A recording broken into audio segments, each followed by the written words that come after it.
Hi, everybody. My name is Alexandria Leone, and this is my ORG480 Conflict Management Planning assignment for Module 5. So, what is conflict? We've all experienced it, and it's different every time. According to Merriam-Webster, conflict is to be different, opposed, or contradictory, to fail to be in agreement or accord, competitive or opposing action of incompatibles. So that is what the dictionary says conflict is, and we also know that conflict is a bit of a dirty word. For many people, it implies something bad that should be avoided, but in reality, conflict is a natural and in fact necessary thing. Here are some positives of conflict. Conflict can release tension that gets in the way of progress. It can stimulate new ideas when people start when some ideas start to clash against one another, new ideas form, and there can be better compromises out of conflict. Oftentimes, one party's priorities conflict with others, so if there's a conflict and all priorities are on the table, a better compromise can be made. If conflict can be so good, why do people tend to avoid it? It's risky, uncertain. People don't like uncertain outcomes, especially if something of theirs is on the line, such as their job or their pay raise or their ego even. It's hard to just run into the risk of losing something head on. There's a lot of different types of conflicts. Not all conflicts are created equal. Conflict is a really big word that captures many different scenarios, and we can break conflict down into different types. Let's start with 5 main types. The first is value conflict, which is a disagreement over values. For instance, if I believe handouts to the homeless are good and my brother believes handouts are bad, that is a value conflict. Another value conflict is when I do my best to hunt for a good secondhand deal and my husband would rather buy the latest model of something. So I would value frugality and he values assured quality. That's a value conflict. A structural conflict is a disagreement that is not within the control of a person or group. An example of a structural conflict is if, say, CSU Global decided that their students and professors have to attend a percentage of in-person classes in order to graduate. I imagine that many of us would then be in a structural conflict. Another example of a structural conflict is if I vote for one politician and the other one still wins. I don't really have a say in that final outcome, so I would be in a structural conflict. An interest conflict is when individuals want the same resource, but there's not enough for each party. This can look like social media companies competing for customers, mining companies trying to outbid one another for land, and on a person to person level, it can look like siblings fighting over a toy, or coworkers trying to get dibs on the nice printer. Relationship conflict is the most recognized and realized conflict. The sort of classic I don't like you conflict. It involves emotions, misperceptions, applied stereotypes, poor communication, and repetitive negative behavior. This arises when you just don't get along with someone, whether it's the emotions involved or stereotypes or whatever.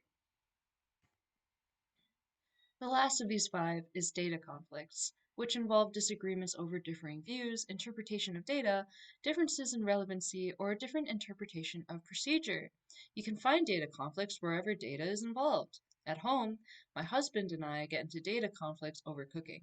He stresses the relevance of measuring things carefully and gets upset with me when I add 3 more garlic cloves than the recipe says, or when I eyeball the amount of ingredients instead of measuring them. At work, you can find data conflicts when one person thinks you're supposed to do this procedure one way, and the other person is saying this procedure is actually this other thing.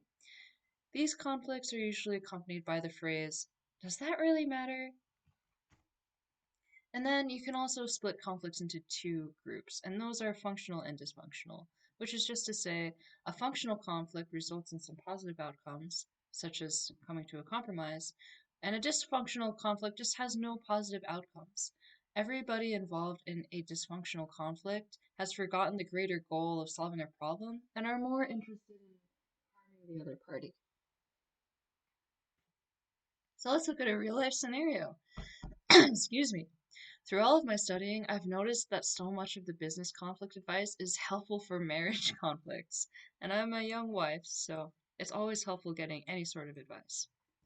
One of some of the conflict strategies for a marriage is to be conflict, be conscious of emotions, to communicate through various mediums. So sometimes, if it's hard to talk about something, maybe it would be better to write a letter or an email.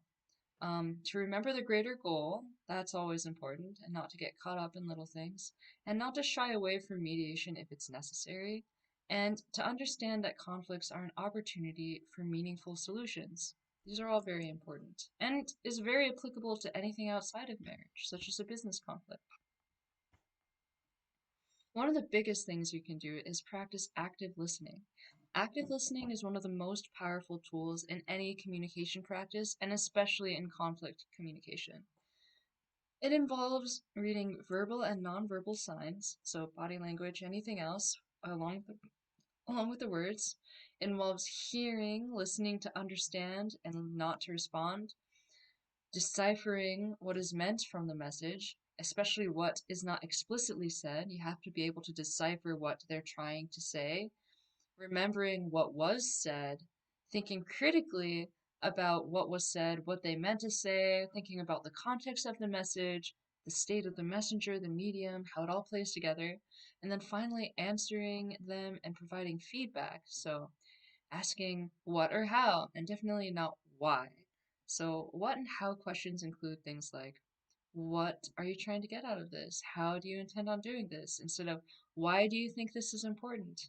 Such a small change can really make a big difference. Dealing with bullies and aggression is also important to know with conflict communication. Thankfully, bullies and aggression isn't something I have to worry much about in my life, but it's something that's important to know, and I have been in a few workplace environments that have had plenty of aggression and a few bullies flying around. You do this, you deal with bullies by being assertive, standing by what you say, not being afraid to say no, keeping your emotions in check, responding to aggression as calmly as possible, and by using body language. So make sure you hold your eye contact, square your shoulders, and don't slouch or cringe away. These are all important when dealing with aggression. And finally, I mentioned mediation before, but I'll say it again that it's a powerful tool to have in your conflict management toolbox. Sometimes you just need another perspective. Imagine trying to solve a puzzle or Rubik's cube just by seeing only one side of the cube. That would be pretty hard. It would be better if you could see more sides, right? Like two sides, three sides, and ideally all six sides. You have to try to see all sides of a problem to solve things well. And thank you so much for listening. This was my project presentation. I couldn't have made this presentation as pretty as I did without the help of SlidesGo. And here are my resource slides. And until next time, have a good one.